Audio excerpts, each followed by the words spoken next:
Ambil barang keperluan, am bayar berapa? Okey, nama apa? Ismail. Okey.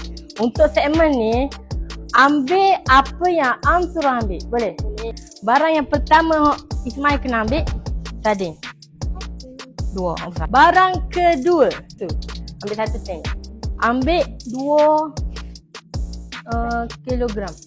Ambil beras satu. Dan yang terakhir, telur satu papan. Dan satu lagi, ambil barang random. Ikut je harga apa nak ambil, asalkan satu-satu.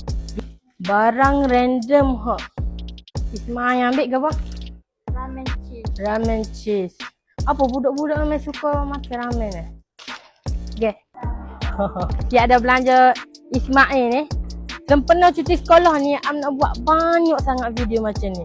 Tapi am perlukan support. Jadi kalau awak nak beli sos anak, awak boleh pergi kat kedai am, Koba 24.